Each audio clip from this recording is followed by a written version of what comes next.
നമസ്കാരം. Star മാജിക്കിലൂടെയും comedy സ്റ്റാർസിലൂടെയും എല്ലാം പ്രേക്ഷകർക്ക് പ്രിയങ്കരനായി മാറിയ താരമായിരുന്നു കൊല്ലം സുധി. വളരെ അപ്രതീക്ഷിതമായിട്ടായിരുന്നു സുധിയുടെ മരണം. പ്രേക്ഷകരെ ആകെ വിഷമത്തിലാഴ്ത്തിയ വിയോഗമായിരുന്നു നടനും മിമിക്രി കലാകാരനുമായ കൊല്ലം സുധിയുടേത്.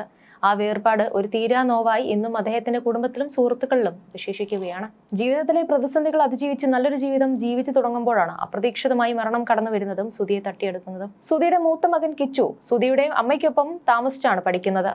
രേണു ബിഗ് ബോസിലായിരുന്നപ്പോൾ സുധിയുടെ രണ്ടാമത്തെ മകൻ ഋതുലിനെ പരിപാലിച്ചത് കിച്ചു ആയിരുന്നു. സ്വന്തം യൂട്യൂബ് ചാനലിലൂടെ കിച്ചുവും നല്ലൊരു വരുമാനം കണ്ടെത്തുന്നുണ്ട്. യൂട്യൂബ് ചാനലുമായി സജീവമാണ് കിച്ചു സുധി.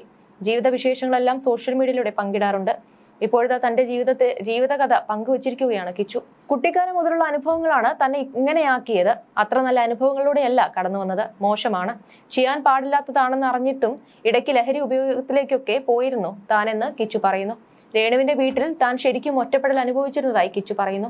ആ വീട്ടിലെ എല്ലാവരുടെയും ചെലവുകൾ നോക്കിയിരുന്നത് അച്ഛനായിരുന്നു. തുടക്കത്തിലൊക്കെ നല്ല പെരുമാറ്റമായിരുന്നുവെങ്കിലും പിന്നീട് ആരും തന്നെ നോക്കുകയോ സംസാരിക്കുകയോ ചെയ്യാറില്ലായിരുന്നുവെന്ന് കിച്ചു പറയുന്നു. രാവിലെ എന്നെ വിളിക്കാൻ വരണമെന്ന് തലേ ദിവസം അച്ഛൻ വിളിച്ചു പറഞ്ഞിരുന്നു. വിളിക്കാനായി പോവാൻ ഇറങ്ങിയപ്പോൾ ഫോണിൽ വിളിച്ചിട്ട് കിട്ടുന്നില്ലായിരുന്നു. അങ്ങനെ പിന്നെയും കിടന്നു. പിന്നെയാണ് അമ്മ വന്ന് അച്ഛനെ ഫോണിൽ കിട്ടുന്നില്ല, പോയി അന്വേഷിക്കാൻ പറയുന്നത്. അച്ഛൻ മരിച്ച ദിവസം നടന്ന കാര്യങ്ങളെക്കുറിച്ചും അതിനുശേഷം നടന്ന സംഭവങ്ങളെക്കുറിച്ചുമെല്ലാം കിച്ചു സംസാരിച്ചിരുന്നു. അനൂപേട്ടനായിരുന്നു എന്നോട് അച്ഛന് അപകടം പറ്റിയതിനെ കുറിച്ച് ആദ്യം പറഞ്ഞത്. എന്റെ ശരീരം മുഴുവനും തണുത്തുപോയിരുന്നു. എന്തൊക്കെയാണ് ആ സമയത്ത് നടന്നതെന്ന് അറിയില്ല. ആരൊക്കെയോ അടുത്തു വരുന്നു. സിനിമയിലൊക്കെ നടക്കില്ലേ, അതുപോലെയായിരുന്നു. അനൂപേട്ടൻ വല്ല പ്രാങ്കും ചെയ്യുകയായിരുന്നോ എന്നായിരുന്നു ഞാൻ ചിന്തിച്ചത്. അതിനിടയിൽ ഒരു വണ്ടിയിലേക്ക് എന്നെ കയറ്റി ഇങ്ങനെ പോവുകയായിരുന്നു. എനിക്ക് ഉമിനീര് ഇറക്കാൻ പറ്റുന്നുണ്ടായിരുന്നില്ല. പള്ളിക്കാരും അളിയനുമായിരുന്നു കൂടെ ഉണ്ടായിരുന്നത്. പോകുന്ന വഴിക്ക് വാർത്ത ഇട്ടിരുന്നു. അപ്പോഴാണ് അത് കണ്ടത്. അവിടെ റൂമിൽ മുഖത്തെ തുണി അങ്ങനെ മാറ്റി കാണിച്ചു തന്നു. അച്ഛൻ ഇനിയില്ലെന്ന് അപ്പോഴാണ് മനസ്സിലായത്. ഇനി ആരുണ്ട്, എന്ത് ചെയ്യുമെന്നറിയില്ല. എടാ, ഇനി അങ്ങോട്ട് എല്ലാം നോക്കിക്കൊള്ളണമെന്ന് അനൂപേട്ടൻ പറഞ്ഞിരുന്നു. കൊല്ലത്ത് കൊണ്ടുപോയി കാണിക്കാനും പറഞ്ഞിരുന്നു. പള്ളിക്കാരും പപ്പയും എല്ലാം കഴിഞ്ഞപ്പോൾ 1,80,000 രൂപയുടെ ബിൽ തന്നിരുന്നു. എല്ലായിടത്തും ഞാൻ തന്നെ ചെന്ന് കാര്യങ്ങൾ പറഞ്ഞു. അങ്ങനെ അത് 80,000 ഫ്ലവേഴ്സിലേക്ക് അയച്ചു കൊടുത്തു. ആ സമയത്ത് അമ്മയ്ക്ക് നല്ല സ്നേഹമായിരുന്നു എന്നോട്. എല്ലാ കാര്യത്തിനും കൂടെ ആൾക്കാരുണ്ടായിരുന്നു. കുറച്ച് കഴിഞ്ഞപ്പോൾ അതുമില്ലായിരുന്നു. എന്ത് ചെയ്യണമെന്നറിയാത്ത അവസ്ഥ. അങ്ങനെ ഡ്രഗ്സ് ഒക്കെ ഉപയോഗിക്കുമായിരുന്നു. കണ്ണടച്ചാൽ അച്ഛന്റെ മുഖമാണ്. ഉറങ്ങാൻ പോലും പറ്റുന്നുണ്ടായിരുന്നില്ല. ആ വീട്ടിലും അഡ്ജസ്റ്റ് ചെയ്യാൻ പറ്റുന്നില്ലായിരുന്നു. നീ എവിടെയാ, കഴിച്ചോ എന്ന് ചോദിക്കാൻ പോലും ആരും ഉണ്ടായിരുന്നില്ല. അച്ഛന്റെ ചടങ്ങുകളൊക്കെ ചെയ്യാൻ കൊല്ലത്ത് പോയിരുന്നു.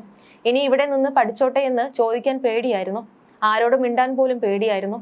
റബ്ബറിന്റെ ജോലിക്ക് പോവുമായിരുന്നു. അത് കണ്ട് വല്യമ്മയാണ് ഇനി ഇങ്ങോട്ടേക്ക് പോരൂ എന്ന് പറഞ്ഞത്. കൊല്ലത്തേക്ക് പോവുകയാണെന്ന് പറഞ്ഞപ്പോൾ പോലും അവരാരും എന്നോട് മിണ്ടിയിരുന്നില്ല. അച്ഛനില്ലാതെ അവിടെ എനിക്ക് നിൽക്കാൻ പറ്റത്തില്ലായിരുന്നു. അനുഭവിച്ചവർക്കേ അറിയൂ അവിടെ സംഭവിച്ചത്. അതിനുശേഷമാണ് കൊല്ലത്തേക്ക് പോയത്. അവിടെ എത്തിയതോടെ ദുശീലങ്ങളെല്ലാം ഉപേക്ഷിച്ചു. പഴയ 3 കൂട്ടുകാരായിരുന്നു എന്നെ ഓക്കെ ആക്കിയത്. എല്ലാത്തിലും നിന്ന് മാറാൻ പറ്റി. ചെയ്തത് തെറ്റാണെന്ന് മനസ്സിലാക്കിയാണ് മാറാൻ പറ്റിയത്. ആളുകളോട് സംസാരിക്കാനും ഇടപെടാനും ഒക്കെ പഠിച്ചു. കോട്ടയത്തെ ജീവിതം വല്ലാത്തതായിരുന്നു. മീഡിയകളൊക്കെ പറയുന്നില്ലേ, സംസാരിച്ചു നോക്ക്, നിന്റെ കഥകളൊക്കെ പുറത്തറിയുമെന്ന്. അതിലൊക്കെ കുറച്ച് കാര്യങ്ങൾ വരാനുണ്ട്. ഇനി എന്താവും എന്നറിയില്ല. ഇതൊക്കെ ഇപ്പോഴാണോ പറയുന്നതെന്ന ചോദ്യങ്ങളൊക്കെ ഇനി വരും. ഇപ്പോഴാണ് എനിക്കിത് പറയാൻ തോന്നിയത്. ഇതൊക്കെ കേട്ടിട്ട് ചിലർക്കൊക്കെ എന്നോടുള്ള ഇഷ്ടം പോയേക്കാം. ഇപ്പോൾ ഞാൻ ഓക്കെയാണ്. കൊല്ലത്ത് ഞാൻ ഹാപ്പിയാണ്. അമ്മയുമായി അങ്ങനെ ഒരു കണക്ഷൻ ഇല്ല. എന്തെങ്കിലും ആവശ്യമുണ്ടെങ്കിൽ പറയും, അത്രയേ ഉള്ളൂ എന്നുമായിരുന്നു കിച്ചു പറഞ്ഞത്. പൊതുവെ ഞാൻ അങ്ങനെയധികം സംസാരിക്കാറില്ല. കുറെ പ്രശ്നങ്ങളൊക്കെ വന്ന് ഇങ്ങനെയായി പോയതാണ്. 2004 ഞാൻ ജനിച്ചത്. ശാലിനി എന്നാണ് അമ്മയുടെ പേര്. കുട്ടിക്കാലത്തെ ഓർമ്മകൾ എന്താണെന്ന് വെച്ചാൽ 2 പേരും തമ്മിലുള്ള അടിയാണ്. അത് കണ്ടാണ് വളർന്നത്. എനിക്ക് 1.5 വയസ്സുള്ളപ്പോൾ അമ്മ വേറൊരാളോടൊപ്പം പോയി. പിന്നീട് ഒരിക്കൽ അച്ഛൻ സ്കൂട്ടർ എടുത്ത് എങ്ങോട്ടോ പോകാൻ ഒരുങ്ങി. എന്തോ മരിക്കാൻ എങ്ങാണ്ട് പോയതാണ്. ഞാനും വരുന്നുവെന്ന് പറഞ്ഞ് വാശി പിടിച്ചപ്പോൾ നീ വരണ്ടെന്ന് പറഞ്ഞു. ഞാൻ കരഞ്ഞു തുടങ്ങിയപ്പോൾ എന്നെയും കൂട്ടി. ലോറിയിലേക്ക് സ്കൂട്ടർ ഇടിച്ചെങ്കിലും ഞങ്ങൾക്ക് കാര്യമായ പരിക്കുകളൊന്നുമില്ലായിരുന്നു. 2-3 വയസ്സായപ്പോഴാണ് കൊല്ലത്തേക്ക് വരുന്നത്. അന്ന് അച്ഛൻ വേറെ കല്യാണം കഴിച്ചിരുന്നു. വീണ എന്നായിരുന്നു അവരുടെ പേര്. അതോടെ അച്ഛനുമായി ഒരു കോണ്ടാക്റ്റേ ഇല്ലാതായി പോയിരുന്നു. അച്ഛൻ എപ്പോഴും അവരുടെ വീട്ടിലായിരുന്നു. ഒരു ടൈമിൽ വന്ന് എന്നെ കാണും. ഞാൻ അച്ഛനെ സുധിക്കുട്ട എന്നായിരുന്നു വിളിച്ചിരുന്നത്. അതൊന്നും അവർക്ക് ഇഷ്ടമല്ലായിരുന്നു. അതിലും പ്രശ്നങ്ങളായിരുന്നു. അവരുടേത് സെക്കൻഡ് മാരേജ് ആയിരുന്നു. അതിൽ 2 മക്കളുണ്ട്. അതൊന്നും എനിക്ക് ആദ്യം അറിയില്ലായിരുന്നു. ഒരു സ്കൂട്ടർ എടുത്തപ്പോൾ അവരുടെ മക്കളുടെ പേരായിരുന്നു ഇട്ടത്. പ്രശ്നങ്ങൾ കൂടിയതോടെയായിരുന്നു അവർ പിരിഞ്ഞത്. 5ാം ക്ലാസ്സിൽ പഠിക്കുന്ന സമയത്തായിരുന്നു രേണു ഇപ്പോഴത്തെ അമ്മയെ പരിചയപ്പെടുന്നത്. ആ സമയത്ത് നല്ലതായിരുന്നു. ഞങ്ങൾ നല്ല കമ്പനിയായിരുന്നു. നിനക്ക് ഇഷ്ടമാണോ ഞാൻ കല്യാണം കഴിക്കട്ടെ എന്ന് ചോദിച്ചിരുന്നു. വീട്ടുകാരോടൊക്കെ സംസാരിച്ചതിന് ശേഷമായിരുന്നു അവരുടെ വിവാഹം. കൊല്ലത്ത് വീട്ടിലേക്കായിരുന്നു ആദ്യം പോയത്. ഇടയിൽ വഴക്കായപ്പോഴാണ് കോട്ടയത്തേക്ക് പോകുന്നത്. ആദ്യമൊക്കെ നല്ല രസമായിരുന്നു, പിന്നെയാണ് എന്തൊക്കെയോ പ്രശ്നങ്ങൾ തുടങ്ങിയത്. കമ്പ്യൂട്ടറിൽ ഗെയിമും കളിച്ച് ഒരു റൂമിൽ തന്നെ ആയിരിക്കും. അച്ഛൻ വന്ന് ഫുഡ് തരും, അത് കഴിക്കും. അങ്ങനെയായിരുന്നു. ആ സമയത്താണ് കൊറോണ വരുന്നത്. അമ്മയുടെ വീട്ടുകാരുടെ ചെലവുകളെല്ലാം നോക്കിയിരുന്നത് അച്ഛനായിരുന്നു. അച്ഛന് ആരോടും നോ പറയാൻ അറിയില്ലായിരുന്നു. 3 വർഷത്തോളം വീടിനകത്തായിരുന്നു. കമ്പ്യൂട്ടർ വിറ്റ ശേഷമാണ് വണ്ടി വാങ്ങിയത്. വീട്ടുകാരുടെ സ്വഭാവമെല്ലാം ഒരുമാതിരിയായിരുന്നു. വണ്ടിയൊക്കെ വാങ്ങിയ ശേഷമാണ് കൂട്ടുകാരുമായി അടുക്കുന്നത്. ഒറ്റപ്പെടൽ ചില ദുശീലങ്ങൾ തുടങ്ങിയിരുന്നു. കൊല്ലത്ത് വന്ന് നിന്നോട്ടെ എന്ന് വിളിച്ച് ചോദിച്ചിരുന്നെങ്കിലും അവർ സമ്മതിച്ചിരുന്നില്ല. അച്ഛൻ ഷൂട്ടിന് പോകുമ്പോൾ എന്നെയും കൂട്ടുമായിരുന്നു. അപ്പോഴാണ് ഞങ്ങൾ സംസാരിക്കുന്നതൊക്കെ. ഞാൻ അച്ഛനൊപ്പം പോകുന്നത് അമ്മയ്ക്ക് ഇഷ്ടമല്ലായിരുന്നു. എന്താണെന്നറിയില്ല, ആർക്കും ഇഷ്ടമല്ലായിരുന്നു എന്നെ.